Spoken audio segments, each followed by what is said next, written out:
मंदिर में, जैसे आप लोग जाते होंगे शंकर जी के मंदिर में, तो ये तो शिवलिंग हो गया, ये जलाधारी हो गई, ये जलाधारी है, ये शिवलिंग है। और जलाधारी और शिवलिंग के यहाँ, शिवलिंग से लेकर जहाँ से पानी नीचे गिर रहा है, आप पानी यहाँ चढ़ाते हो तो ये घूम के यहाँ से नीचे आ जाता है। आपने जल यहाँ चढ़ाया शिवलिंग पे तो जल घूमकर यहाँ से नीचे आ जाता है। इस जगह से नीचे की ओर आ जाता है, इस स्थान से।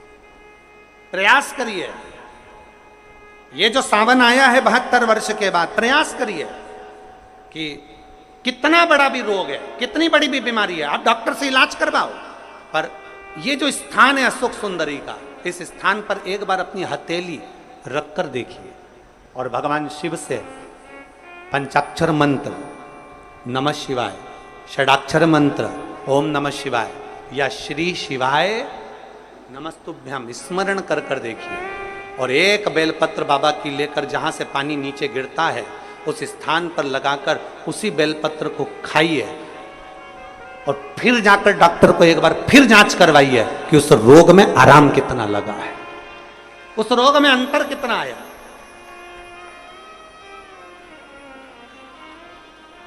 तो सहजता नहीं महाराज, खुली आंखों से तब करूंगा, नेत्र खोल लिए।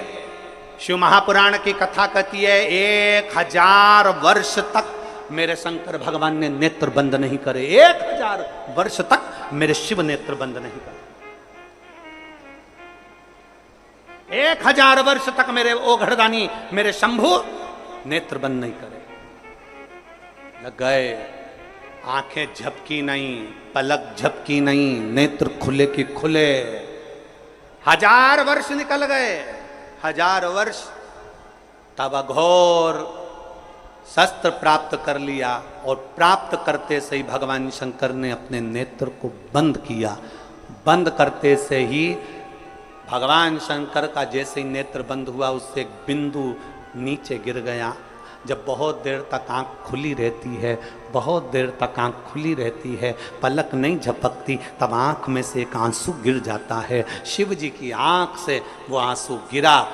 जो तप करा था, जो साधना करी थी, जो अघोर अस्त्र पाने के लिए सारी तप साधना करी थी, जिस अस्त्र के बल पर संपूर्ण ब्रह्मांड की रक्षा करी है, उस तप साधना के बल पर भगवान ने जैसे ही नेत्र बंद करा, बंद करते से शिव जी की आंख से एक आंसू गिर गया और जैसे ही वो आंसू गिरा उससे एक वृक्ष उत्पन्न हो गया जिसका नाम रुद्राक्ष का वृक्ष हुआ, जो रुद्राक्ष हुआ। अब जरा ध्यान देना, रुद्राक्ष ऐसे ही नहीं उत्पन्न हो गया, हजारों वर्ष तक मेरे ओघड़दानी ने तप साधना करी और जब नेत्र बंद करे तब आंसू गिरा और उस आंसू से रुद्राक्ष पैदा हुआ है। उस अश्रु से, शिव के उन अश्रु से रुद्राक्ष उत्पन्न हुआ। इतने तप साधना का बल एक रुद्राक्ष में होता है, इतना तप साधना का बल एक रुद्राक्ष में होता है कि अघोर अस्त्र के बराबर, अघोर मंत्र के बराबर शिव का एक रुद्राक्ष होता है अगर वो श्रेष्ठता से धारण किया।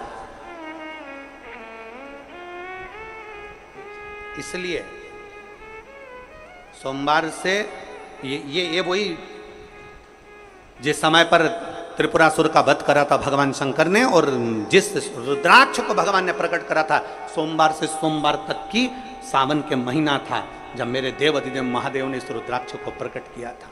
आप सभी को रुद्राक्ष के प्रागट्य की भी बहुत बहुत बधाई, बहुत बहुत। रुद्राक्ष के प्रागट्य की एक कथा नहीं है, रुद्राक्ष के प्रागट्य की कई कथा है। रुद्राक्ष के जन्म की एक कथा नहीं है, रुद्राक्ष के जन्म की अनेक कथा।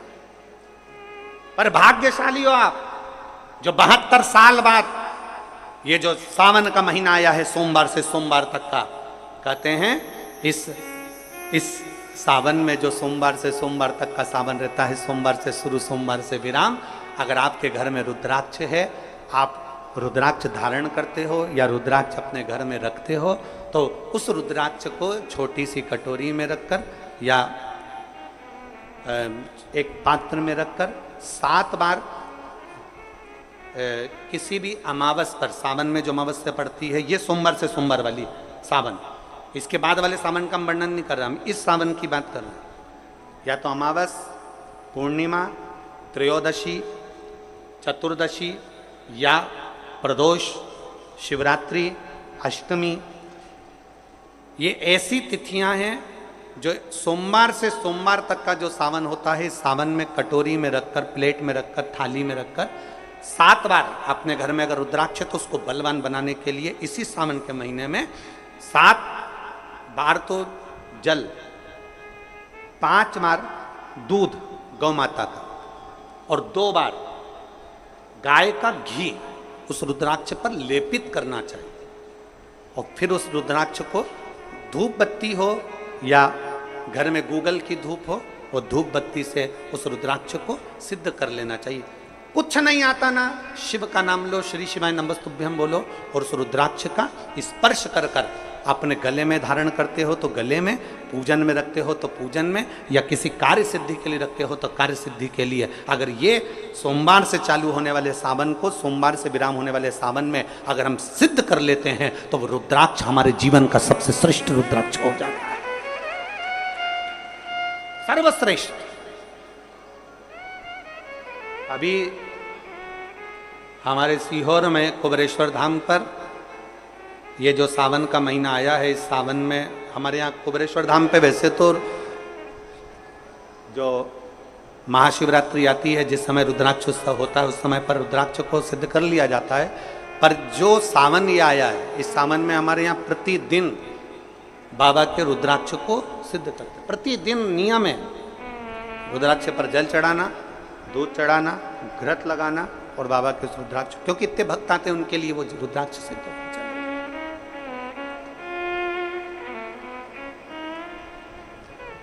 इसी सावन में 4 मुखी 3 रुद्राक्ष, कितने? 4 मुखी कितने? 3। 5 मुखी रुद्राक्ष 3 और 6 मुखी रुद्राक्ष 3। इनके बीच में सवा गांठ लगाई जाती है। 4 रुद्राक्ष कितने? जल्दी बोलो। 4 मुखी रुद्राक्ष कितने? 3। 5 मुखी रुद्राक्ष कितने? 3। 6 मुखी रुद्राक्ष कितने? 3। इनके बीच में सवा गांठ लगाई जाती है। मतलब एक गांठ पूरी लगाई जाती है, फिर आधी गांठ लगाकर फिर रुद्राक्ष को डाला जाता है लाल धागे में, फिर सवा गांठ ऐसी चलती है। 9 रुद्राक्ष होते हैं कुल टोटल। अगर ये 9 रुद्राक्ष को शंकर भगवान के शिवलिंग के पास में रखकर, ये सावन, इसको अन्य सावन में नहीं कर सकते, केवल इसी सावन भगवान शिव के मंदिर में शिवलिंग के पास उसको रखकर 7 लोटा जल, 5 बार दूध और 2 बार घृत अगर लेपन कर दिया जाता है उस माला को, और उसी माला को हम बेलपत्री के पेड़ के नीचे बैठकर अपने गले में अगर धारण कर लेते हैं तो दुनिया का ऐसा कोई कार्य नहीं जो तुम्हारे लिए हो नहीं, पक्के में होकर ही मान। उस रुद्राक्ष का इतना महत्व, ये तुम जो सहज में सुन रहे हो ना, हम फिर कहेंगे दया सिंह, जो हम फिर दया सिंह जी को धन्यवाद देंगे कि ये जो सावन के महीने की कथा ली है दया सिंह जी, ये साधारण नहीं है। दुनिया के लोग भले इसको सहजता में रख लें। 27 जुलाई 1953 में ये सावन आया था, उसके बाद 2024 में ये सावन, मैं कहा कि उसकी 71 पीढ़ी पार उतर जाती है, एक पीढ़ी से तो मतलब ही नहीं रखा।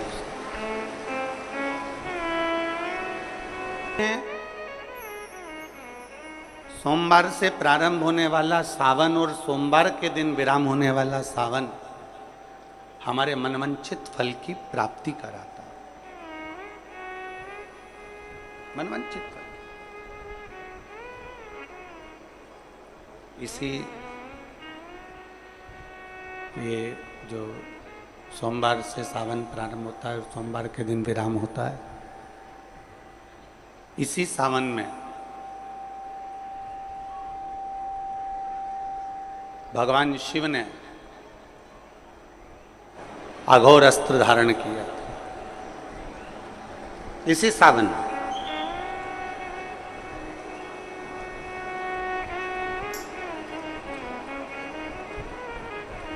एक त्रिपुरासुर असुर हो गया, 3 पुरियों का निर्माण कर कर वो निवास कर रहा है।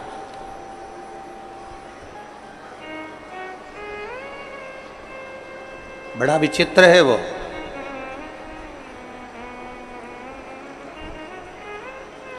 लोहे की, तांबे की, सोने की पुरियों का निर्माण उसने करा और उसका वो निवासी हो गया, उसमें वो निवास कर रहा है।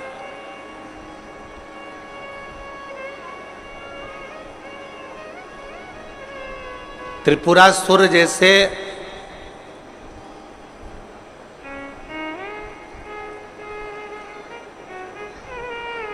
एक असुर का संहार कर कर भगवान शिव जी का नाम त्रिपुरारी हो गया था। पर वो त्रिपुरारी ऐसे ही नहीं हो गया।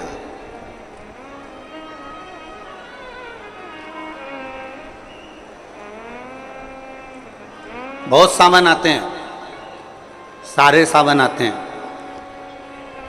हर वर्ष सावन का महीना आता है, हर वर्ष श्रावण का सोमवार भी आता है, हर वर्ष प्रदोष भी आती है, हर वर्ष शिवरात्रि भी आती है सावन की, हर वर्ष अष्टमी भी आती है, छठ भी आती है, सब तिथियां आती हैं।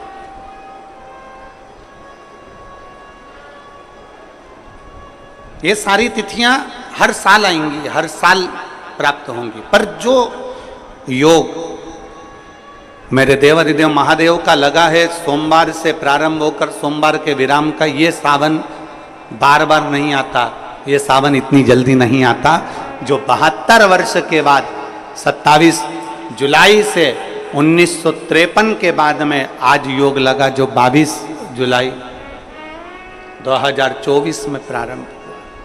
बहुत बहुत ना जाने कितने कितने कितना साधना तप आराधना का फल इस श्रावण के महीने में प्राप्त हो जाता। ना जाने कितने कितने फल इस सावन के महीने में हमें प्राप्त हो जाता। ऐसे ही नाम नहीं पड़ गया।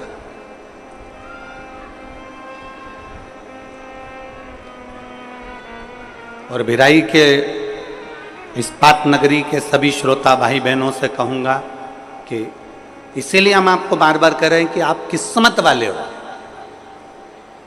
आप भाग्यशाली हो।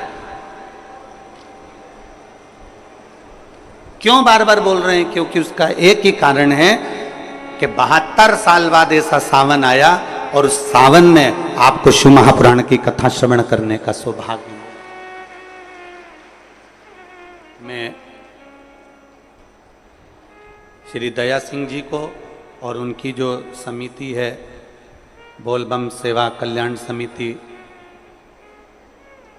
मैं दया सिंह जी आपको भी धन्यवाद देता हूं कि लखनऊ की कथा पंडाल में पानी भराया और पूरे पंडाल में घुटने घुटने कीचड़ हो गया और वो कथा कैंसिल हुई। और आपके पास एक लिस्ट होती है जिसमें लिखा होता है कि तत्काल जो कथा लेना चाहता है उसकी लिस्ट में आपका नाम था और आपको पहले ही फोन लगा था और आपने उसको स्वीकार करा।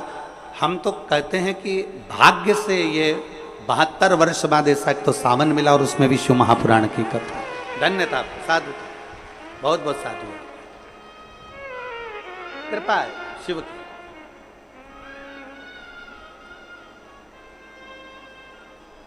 कई तर गए कईयानु तर जाना, बाबा जी था का नाम जपिया। ना जाने कितने पार उतर गए, कितने चले गए।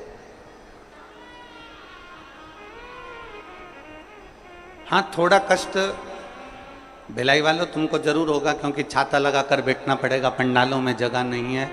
थोड़ा कष्ट जरूर होगा कि दुकानों में कहीं बैठना पड़ सकता है, छाता लगाकर बैठना पड़ सकता है, कहीं गीले में बैठना पड़ सकता है, ये जरूर हो सकता है। पर 3 कथा छत्तीसगढ़ को मिली है।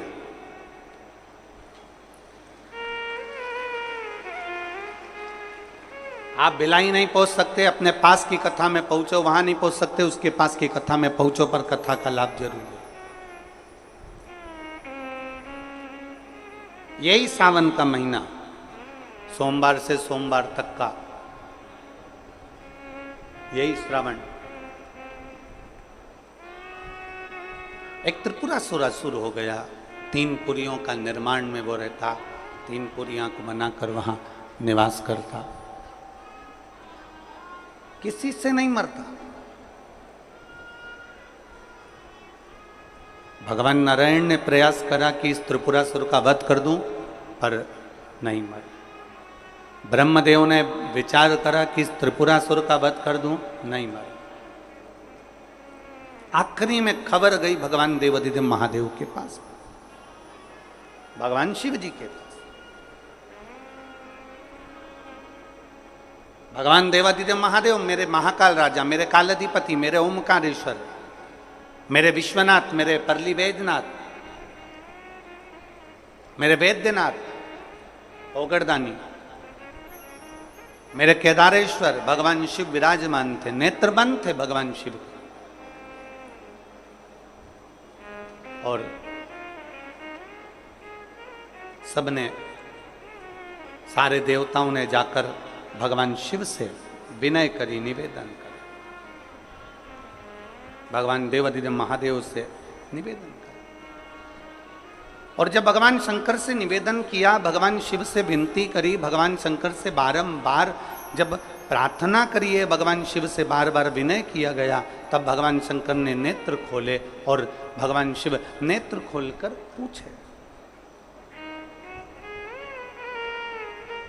ऐसा क्या हो गया जो आपको आना? ये 33 कोटि देवता, ये सारे देव आज मेरे पास में, कारण क्या बन गया? कौन सा कारण? यदि आपसे कोई पूछे कि भगवान शंकर के गले में बासुकी नाग आया, भगवान शंकर के हाथ में त्रिशूल आया, भगवान शंकर के मस्तक पर गंगा आई, भगवान शंकर के मस्तक पर त्रिपुंड आया, भगवान शंकर के नेत्र 2 थे 3 हुए, त्रिनेत्रीधारी कहलाए, त्रिपुंडधारी कहलाए, भगवान शंकर के पास बेलपत्र आई। कोई तुमसे कहे कि शिवजी के गले में रुद्राक्ष आया, भगवान देवादिदेव महादेव के पास रुद्राक्ष आया। कोई तुमसे पूछ ले कि यह रुद्राक्ष का प्रागट्य कब का है, रुद्राक्ष का जन्म कब हुआ,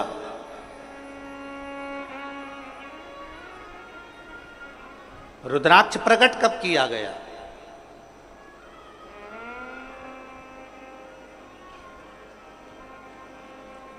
अब जरा बहुत हमसे भी कई लोग पूछते हैं, जितने लोग संसार के प्रश्न उठाते हैं कि रुद्राक्ष में ऐसा क्या है, रुद्राक्ष में ऐसा क्या हो जाता है कि रुद्राक्ष का जल अमृत के तुल्य हो जाता है और कैंसर जैसा रोग भी समाप्त हो जाता है। रुद्राक्ष के जल में ऐसा क्या है?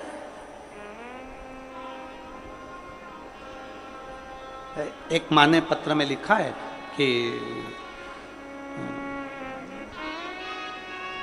मैं बबली कोरी भिलाई निवासी हूं, मेरी बहू ललिता कोरी, आयु जिसकी 33 वर्ष है। कहीं बैठी हैं क्या? बबली कोरी भिलाई निवासी हूं, कहीं बैठी हो तो हाथ हिला सकते हैं। मैं बबली कोरी भिलाई निवासी, मेरी बहू ललिता कोरी, आयु 33 वर्ष है, कहीं बैठी हो तो हाथ हिला सकते हैं। दिख गई क्या? आ जाओ, एक बेलपत्र ले जाना बहू के लिए, आ जाइए। मेरी बहू जिसका 33 वर्ष की आयु है, जिसकी 3 बेटियां हैं, और मेरी बहू को सबसे छोटी बेटी होने के बाद उसके पेट में दर्द होने लगा। डॉक्टर को दिखाया, सभी टेस्ट हुआ तो पता चला कि सूजन है। पर बेटी, मेरी बहू का पेट दर्द बंद नहीं हुआ, तब हमने दूसरे हॉस्पिटल में उसको दिखाया। दिखाने पर सीटी स्कैन करवाया, एक्सरे करवाए, ब्लड की जांच हुई, सोनोग्राफी हुई, और फिर लेप्रोस्कोपी टेस्ट से पता चला कि उसके लीवर में कैंसर हो गया है। जब लीवर में कैंसर हो गया, उन्होंने एम्स हॉस्पिटल रायपुर रेफर कर दिया, लेकिन मेरी बहू को सीरियस कंडीशन हो गई और वो ठीक नहीं हो पाई। धीरे धीरे धीरे धीरे उसका स्वास्थ्य और खराब होता चला गया। उसको डॉक्टर ने फिर बता दिया एम्स में कि इसको लास्ट स्टेज का कैंसर है। अपनी 3 बेटियों को घर में रखकर दादा के पास में बेटियों को छोड़, बेटी शरीर ठीक नहीं, लास्ट स्टेज का कैंसर, जिसका मैं फोटो भी लगा रही हूं। फोटो का आप लेडी पर देख सकते हैं, जिसका मैं फोटो लगा रही हूं। लास्ट स्टेज का कैंसर डॉक्टर बता दिए। तब हमने डॉक्टर से पूछा कि इसका हल क्या है। डॉक्टर ने कहा इसका कोई हल नहीं है और 4th स्टेज का कैंसर है, मतलब ये शरीर अब रहने वाला नहीं। तब हमने डॉक्टर से कहा आप अपना काम करो, अब हम भोलेनाथ पर आश्रित होंगे। और हम क्या वर्णन करें गुरुदेव, सीहोर से रुद्राक्ष बुलवाया, जिसको पानी में गलाते, बुधवार की अष्टमी का हमने प्रयोग करा और एक बेलपत्र ले जाकर अपनी बहू के पलंग पर रख देते, रुद्राक्ष का पानी उसके होठों पर लगा देते। बुधवार की अष्टमी का प्रयोग हमने करना प्रारंभ करा और मैं बाबा को धन्यवाद देती हूँ, आज मेरी बहू ठीक है और अपने घर पर है। मैं बाबा को धन्यवाद देने के लिए आई, एक शिव तत्व के प्रति।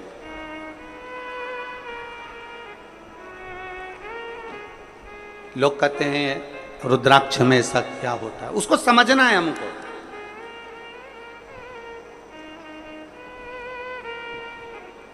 उसको हमें जानना है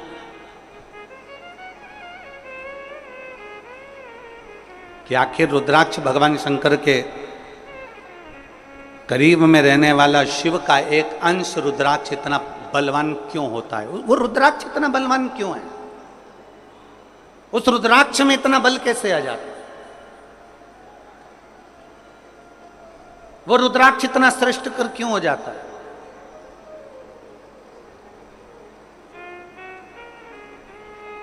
और फिर निवेदन है, इस बहन ने लिखा डॉक्टर अपना काम करते रहे और हम शिव की स्तुति करते रहे, आखिरी तो वही है ना। और फिर कहेंगे डॉक्टर शंकर का एक रूप होते हैं। हमने अपनी व्यासपीठ से बार बार ये बात कही है, डॉक्टर शिव का एक रूप है। आपको अगर तकलीफ होती है तो सबसे पहले डॉक्टर के पास जाइए, शिव रूपी डॉक्टर आपको बता दे कि आपको ये तकलीफ है, फिर जो दवाई दे उस दवाई को, कौन से महादेव का नाम लेना है, जम के बोलो जरा, कुंदकेश्वर महादेव का नाम लीजिए और उस दवाई को कुंदकेश्वर महादेव के नाम से खाना प्रारंभ करिए। मेरा देव अधिदेव महादेव तुम्हारे को ठीक करना प्रारंभ कर दो। डॉक्टर भी शिव का एक रूप। शरीर में जब कष्ट है, शरीर में जब तकलीफ है, तो सबसे पहले अपने प्राथमिक उपचार केंद्र में जाइए, डॉक्टर के पास जाइए। डॉक्टर के पास पहुंचकर फिर वो जो जांचे बोले जांच करा, वो जो जैसा बोले वैसा करो, पर साथ में शंकर का विश्वास अटल कर बैठो, साथ में शिव पर भरोसा प्रबल करो। एक प्रबल भरोसा आपके भीतर हो, एक प्रबल। उस रुद्राक्ष में इतना बल, उस रुद्राक्ष में इतनी आनंद था, उस रुद्राक्ष में इतनी औषधि कैसे आ जाती, कैसे?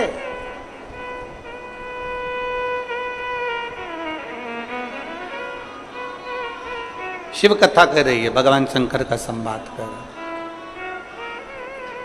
भगवान देवादिदेव महादेव का चरित्र का है, शिव महापुराण की कथा कर रही है। त्रिपुरासुर असुर है, 3 पुरियों का निर्माण कर उसमें निवास करता है। 3 पुरियों का निर्माण कर उसमें निवास करता है, पर उसके प्राण जा नहीं सकते। भगवान नारायण ने प्रयास किया, वो नहीं मरा, प्राण नहीं छूटे।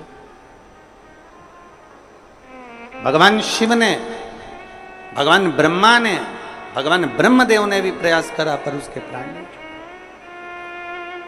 आखिरी में भगवान शंकर के पास सूचना पहुंच गई, भगवान शिव के पास सूचना, आखिरी में भगवान शंकर के पास सूचना पहुंची, भगवान शिव के पास।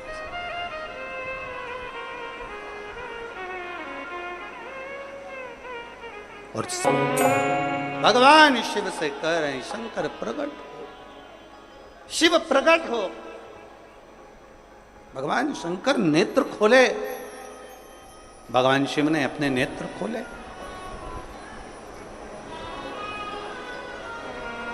भगवान शंकर अपने नेत्र खोलते हैं।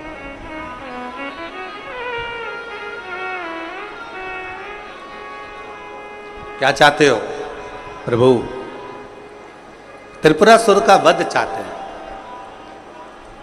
शिवजी ने कहा त्रिपुरासुर को मारने के लिए तो मुझे भी कुछ बल की जरूरत पड़ेगी। तब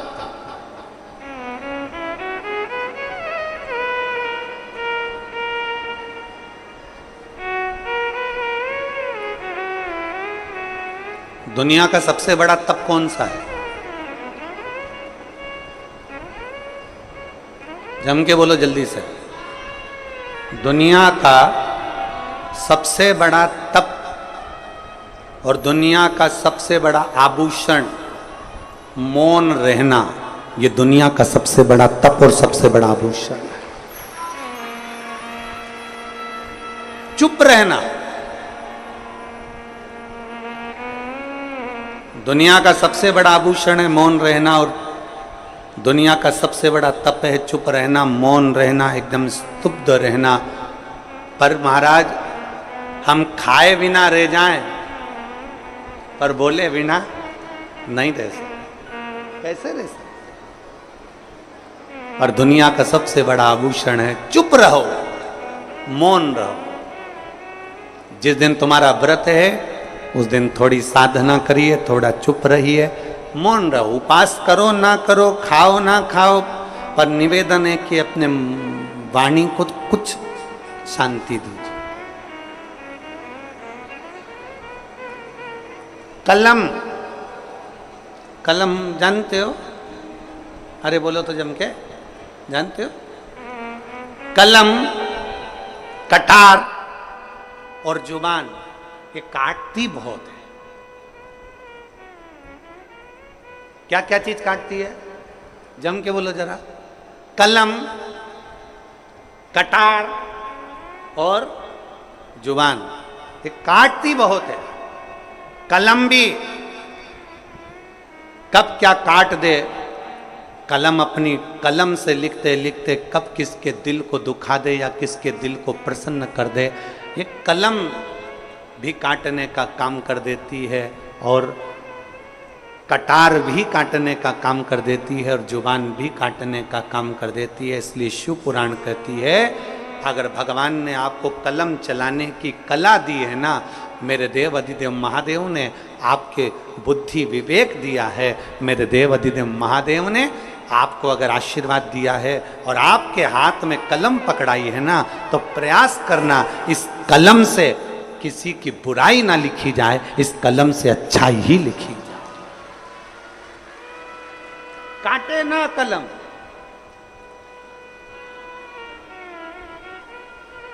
कटार का काम भी काटने का होता है, कटार भी काटती है और जुबान का काम भी यही होता है।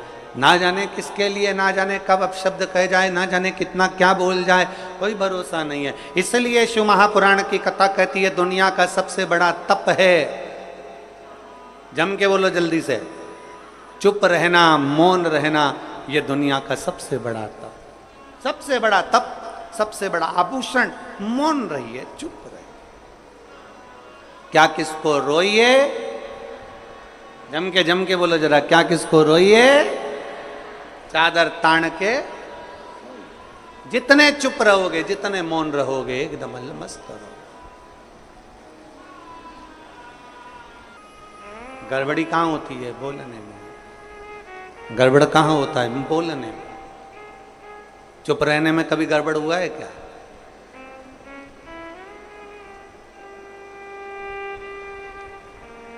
बोलते ही नहीं। कई बार तो पति पत्नी का झगड़ा हो जाता है इस बात पे, तुम्हारे मुंह में जीवान नहीं है क्या? तुम बोल नहीं सकते इतना सा? तुम अपनी मम्मी से जाकर नहीं कह सकते इतना सा? तुम अपने भाई से नहीं कह सकते इतना सा? तुम अपने परिवार से नहीं कह सकते इतना सा? पति मौन, क्योंकि वो शिव है, और तुम जगदम्बा, जगतधात्री दुर्गा भवानी हो। पूरा अधिकार बोलने का तुमको दे रखा है, वो नहीं बोलता, वो तो मौन रहता है, देखता रहता है, और जब वो बोलता है तो फिर सब डोलते हैं जब वो बोलता है। चुप रहने में जो सुख है वो सुख कहीं नहीं। शिव जी कह रहे हैं कि मुझे भी थोड़ा बल एकत्रित करना पड़ेगा त्रिपुरासुर को मारने के लिए, और वो बल कहां से आएगा, वो बल कहां से प्राप्त होगा? ब्रह्मा जी पूछ रहे हैं, भगवान विष्णु पूछ रहे हैं, जब आप देवों के देव महादेव हो तो फिर बल कहां से लाओगे? वही तो पूछना है कि कहां से लाओगे। शंकर भगवान कहते हैं वो बल मेरे भीतर से ही मुझे प्रकट करना पड़ेगा। एक मंत्र में प्रकट करूंगा, एक अस्त्र प्रकट करूंगा जिसका नाम अघोर अस्त्र होगा, और वो अस्त्र के द्वारा त्रिपुरासुर मारा जाए। अघोर अस्त्र, हाँ। ब्रह्मा जी ने तुरंत भगवान शिव जी की ओर प्रणाम कर कर कहा, ये अस्त्र तो बड़ा कठिन अस्त्र है प्रभु, यह अघोर अस्त्र तो बड़ा कठिन है। दुनिया का ऐसा कौन सा कार्य है जो अघोर अस्त्र से नहीं हो सकता?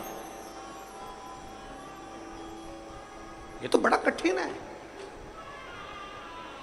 बहुत कठिन, ये कैसे हो सकता है?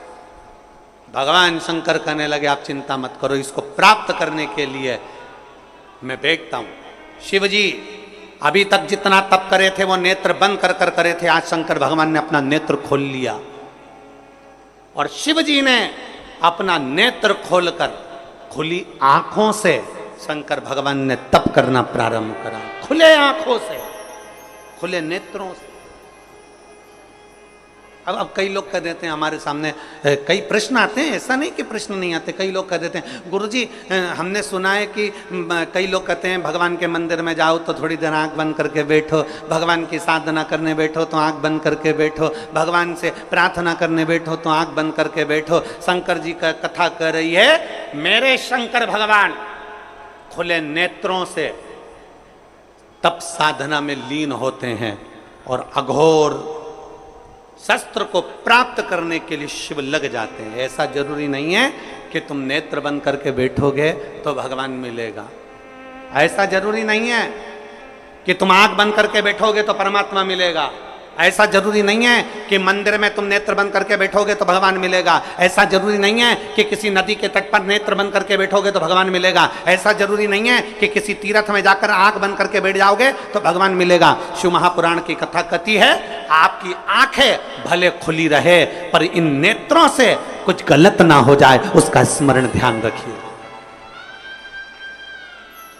नेत्र क्यों बंद करते हैं? तब करते समय, साधना करते समय नेत्र क्यों बंद कर सकते हैं? क्योंकि इसलिए बंद करते हैं कि फालतू की चीजें ना दिखे। तो अपने मन पर संयम करो ना, अपनी इंद्रियों पर संयम करो।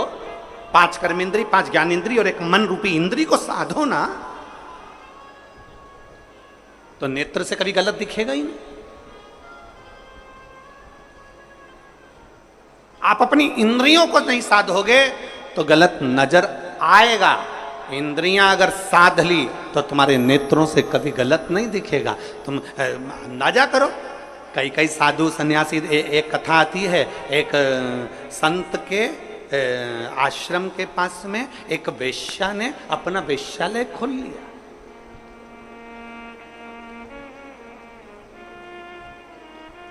संत के आश्रम के पास एक वेश्या ने वेश्यालय खोला।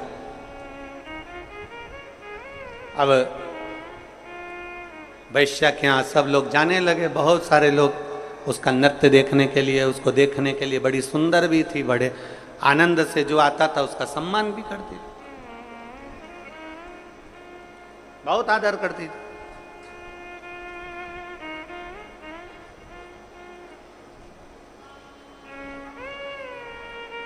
अब संत वैश्या क्या करती, रोज सवेरे उठती, सबसे पहले संत की जो आश्रम था, संत की जो कुटिया थी, वेश्या संत की कुटिया में जाती, सिर पे पल्लू रखती, और सतगुरु की कुटिया में जाने का अलाउ नहीं था, क्योंकि वेश्या उनके कुटिया में जा नहीं सकती, तो उनके दरवाजे को प्रणाम कर कर वापिस आ जाती और अपने वेश्यालय में चली जाती। और संत जो अपनी कुटिया में बैठा रहता, उसने अपनी कुटिया में पत्थरों का ढेर रख लिया। वेश्या के यहां जो जाता, संत एक पत्थर उठा के अपने आश्रम में रख लेता। वेश्या के यहां जो जाता, संत एक पत्थर उठा के अपने आश्रम में रख लेता। संत का पूरा आश्रम पत्थरों से भरा गया, पूरा आश्रम पत्थरों से भरा गया।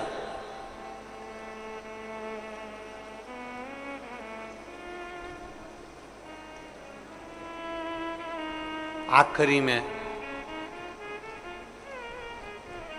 अंत में संत के भी प्राण छूटे और वेश्या के भी प्राण छूटे, दोनों ऊपर गए। चित्रगुप्त महाराज ने इनकी लेखनी देखी, इनकी डायरी देखी, इनकी फाइल देखी, फाइल देखकर कह दिया, वेश्या जाओ, तुम बैकुंठ के रास्ते पर जाओ।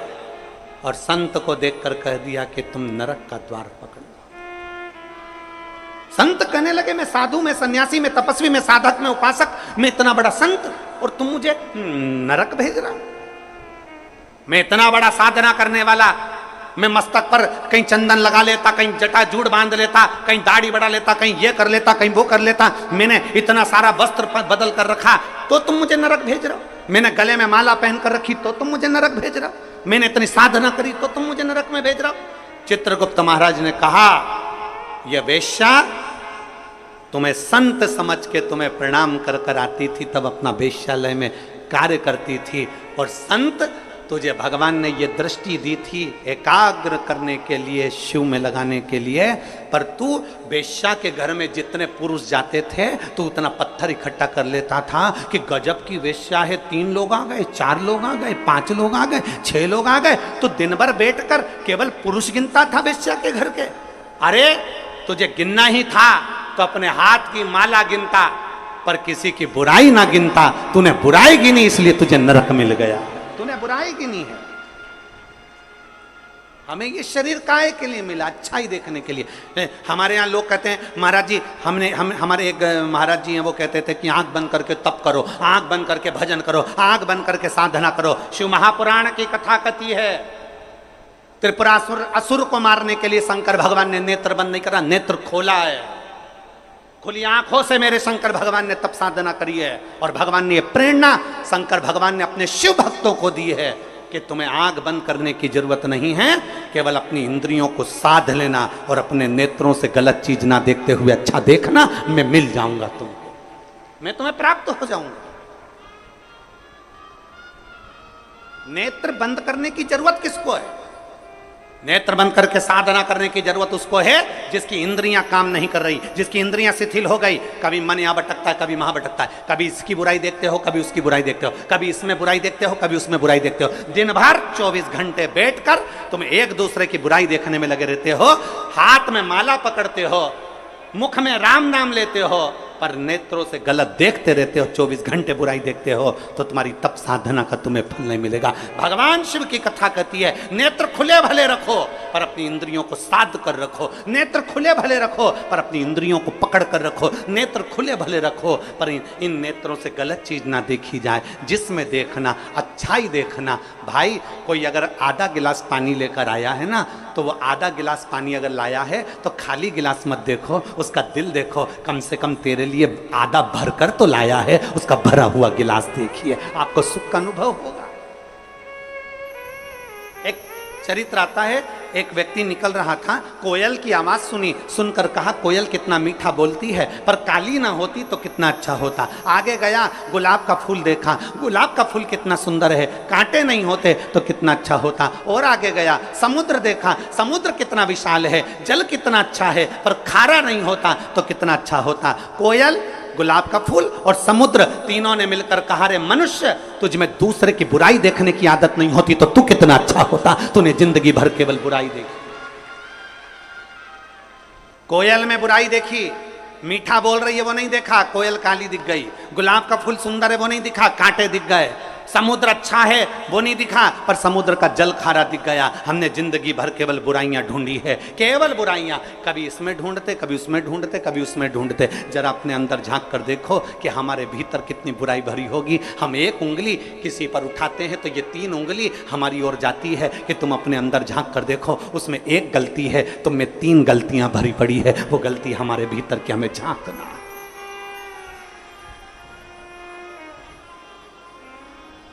वो गलती हमारे भीतर की झांक। शिव जी कह रहे हैं मैं खुद रुद्राक्ष का आनंद पाते। मैं धन्यवाद देता हूं दया सिंह जी आपको बहुत बहुत, और पूरी समिति को, बोलबम सेवा कल्याण समिति को धन्यवाद देता हूं। और जितने भिलाई वासी इस कथा को सुन रहे हैं, भले तुम्हें छाता लगा कर बैठना पड़े, भले तुम्हें पन्नी लगा कर बैठना पड़े, पर अगर 1 मिनट भी आप कथा का रिस्पॉन्ड कर रहे हो, टीवी के सामने, मोबाइल के सामने अगर सुन रहे हो, तो सहज मत समझना क्या फल मिलेगा। हम तो कहते हैं कि 3 महीने में मिलता है, हम तुमको कहीं नहीं जा रहे। 1 महीना तुम्हारे इसी छत्तीसगढ़ में है, हम 1 महीने में फल देखना प्रारंभ करेंगे, प्रयास करेंगे। आप उस सावन की महत्वता तो जानो, शिव नाम की महत्वता तो जानो।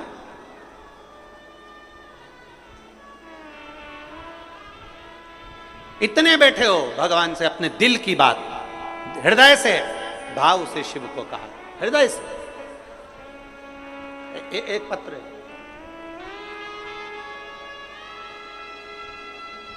मैं इंदु सारथी, पति पूरन सारथी, मैं धर सीमा जिला रायपुर के रहने वाली हूं। कहीं बैठी हो तो हाथ हिला सकती हूं।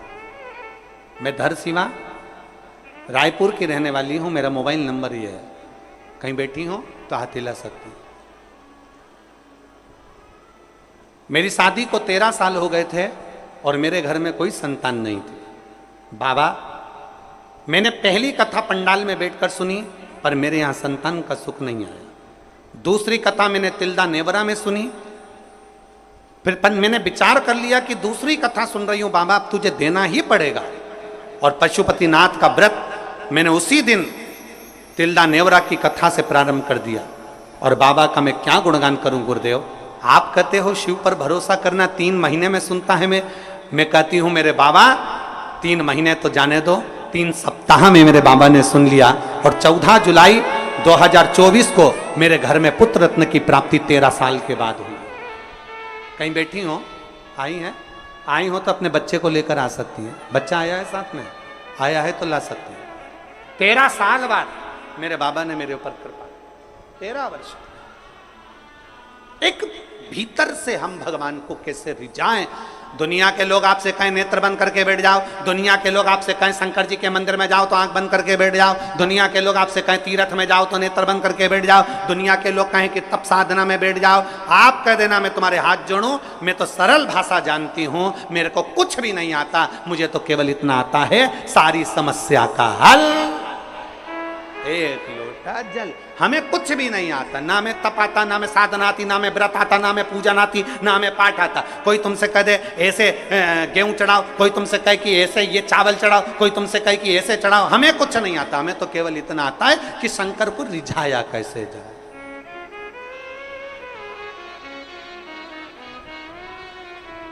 हम भगवान शिव को किस तरह से रिझा सकते।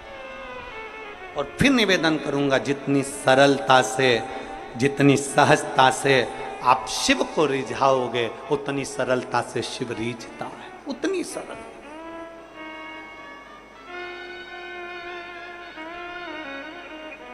आप जितने भाव से भगवान शंकर को रिझाने का प्रयास करोगे, वो उतने भाव से रिझेगा, उतने भाव। जरा विचार करिए, इसी सोमवार से सोमवार वाले सावन के महीने में शिवरात्रि की पूजन आप ऑनलाइन करेंगे। आप और हम सब आस्था चैनल के माध्यम से, फेसबुक यूट्यूब के माध्यम से ठीक शाम को 7 बजे 2 अगस्त को बैठेंगे और ऑनलाइन सब अपने अपने घर से पूजन करेंगे,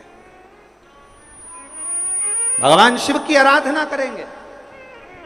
आप और हम सब मिलकर भगवान शंकर से एक साथ प्रार्थना करेंगे, एक साथ।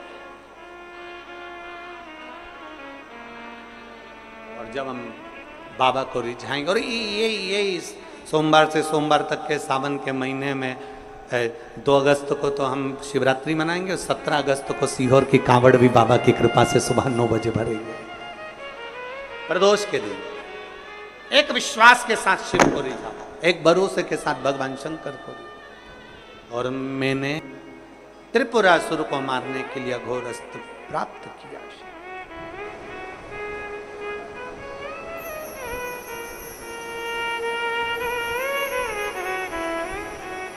एक रुद्राक्ष में अघोर अस्त्र का, पाशुपत्य अस्त्र का, दुनिया के जितने अस्त्र शस्त्र होते हैं सबका बल एक रुद्राक्ष में होता है। सबका बल एक रुद्राक्ष के अंदर होता है।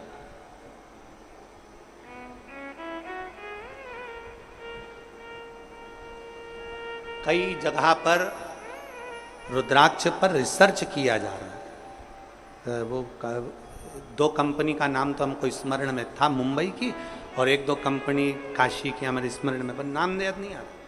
कई जगह पर रुद्राक्ष पर रिसर्च चल रहा है कि आखिर रुद्राक्ष में ऐसा क्या होता है कि तांबे के कलश में गलाया और उसका पानी शिव जी को चढ़ाकर आचमन किया तो फल मिल जाता है, रोग मुक्ति हो जाती है, श्रेष्ठता हो जाती है।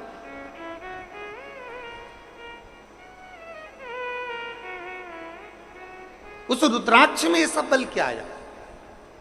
हम कहते हैं ये साधारण नहीं है। मेरे शंकर भगवान ने जितनी तप साधना करी थी, तप साधना कर कर अघोरस्त्र को प्राप्त करा था, उसी तप साधना के फलस्वरूप ये रुद्राक्ष उत्पन्न हुआ।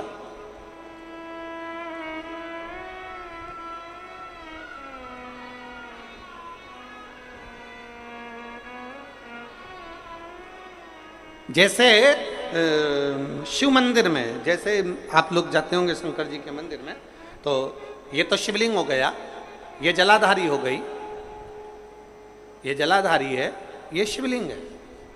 और जलाधारी और शिवलिंग के यहाँ, शिवलिंग से लेकर जहाँ से पानी नीचे गिर रहा है, आप पानी यहाँ चढ़ाते हो तो ये घूम के यहाँ से नीचे आ जाता है।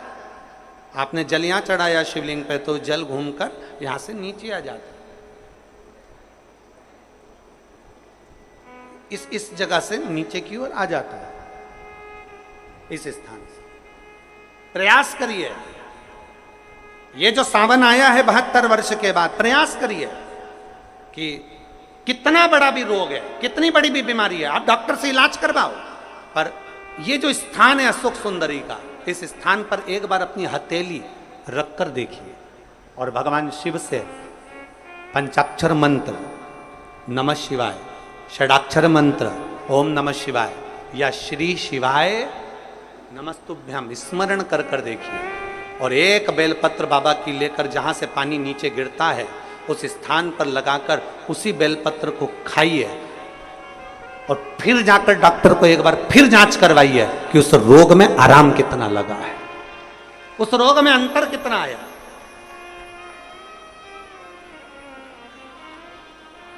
वो सहजता नहीं महाराज, वो शिव है, शिव ओघड़दानी है महाराज, ओघड़दानी।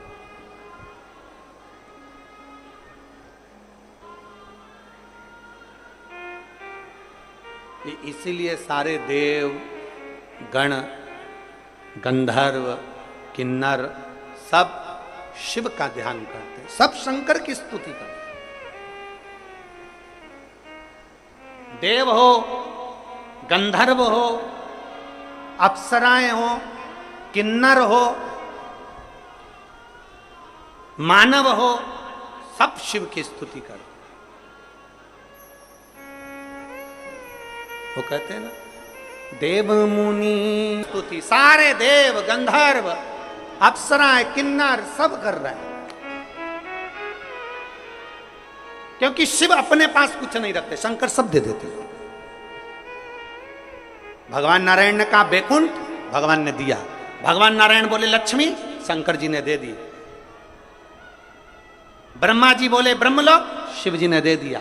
इंद्र बोले इंद्रलोक, शिव जी ने दे दिया। तब भगवान शंकर से स्वयं ब्रह्मा जी ने पूछा तुम कहां रहोगे? शंकर भगवान कहते हैं जो देने में सुख है वो लेने में नहीं है। मैं मृत्यु लोक में कैलाश पर जाकर निवास करूंगा। सब दे दिया। और जो व्यक्ति सबके लिए करता है ना, जो व्यक्ति सबके लिए जीता है ना, जो व्यक्ति सबके लिए करता है, सबके लिए जीता है ना, सबसे ज्यादा तकलीफ, सबसे ज्यादा दुख और सबसे ज्यादा ताने उसी को सुनना पड़ता है। जो सबके लिए करता है ना उसी को सुनना पड़ेगा। जो सबके लिए करता है ना उसी के ऊपर उंगली उठती है। जो सबके लिए करता है ना उसी के लिए लोग गालियां देते हैं। जो सबके लिए करता है ना उसके लिए लोग आक्षेप अपशब्द कहते हैं। जो कुछ भी नहीं करता ना लोग उसको अच्छा मानते हैं, कितना बढ़िया बेचारा, कितना बढ़िया बेचारा, क्योंकि वो कुछ करता ही नहीं है ना। जो करेगा ना सुनना तो उसी को पड़ेगा। जो आगे बढ़ेगा ना सुनना उसी को पड़ेगा।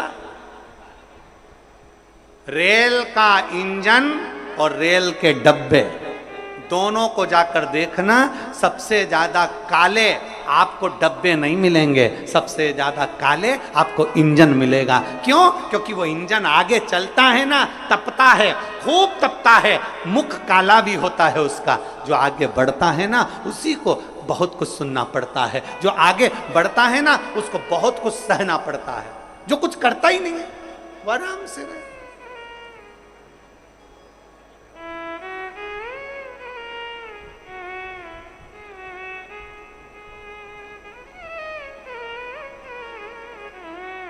आज पूरे भारत के एक एक शंकर जी के मंदिर में लोग एक लोटा जल चढ़ाने जाते हैं।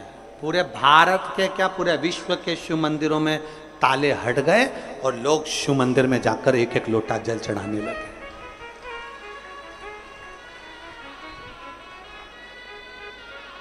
दुनिया के लोगों को ये खलता है।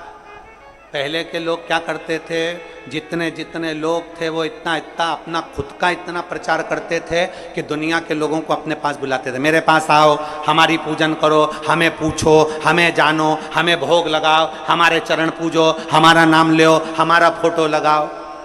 अब दुनिया के लोगों को समझ में आ गया फालतू का ढोंग प्रपंच में नहीं पढ़ना। अब तो केवल एक ही काम करना है, बोल बम का नारा है, सारी समस्या का हल। अब सारी दुनिया के लोग शंकर के मंदिर जाते, शिव की स्तुति करते।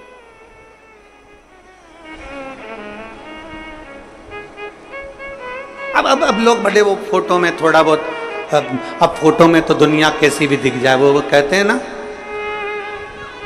वो कहते हैं ना, क्रीम लगा लगा गोरा भयाना कोई, क्रीम लगा लगाए, बोलो बोलो जम के, क्रीम लगाए लगाए गोरा भयाना कोई, मोबाइल से फोटो खींचा फिर काला रहा ना कोई।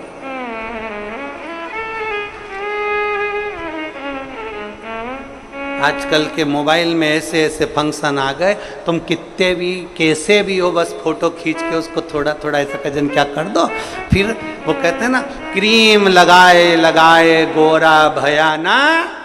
अरे बोलो बोलो साथ में बोलो, क्रीम लगाए लगाए गोरा भयाना कोई, मोबाइल से फोटो खींचा फिर काला भयाना।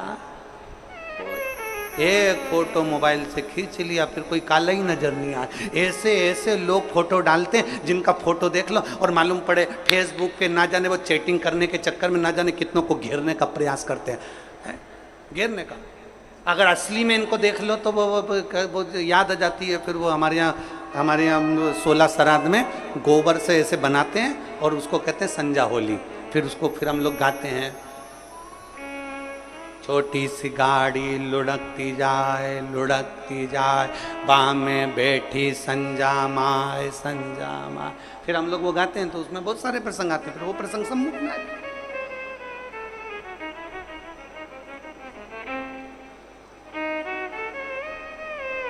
क्या मतलब?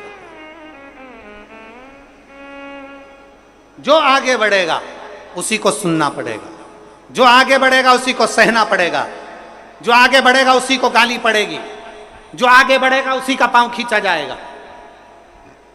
अभी तक संसार में लोग अपनी पूजन कराते थे, आज पूरे विश्व के लोगों को मालूम पड़ गया कि हमें चरण किसके पकड़ना है।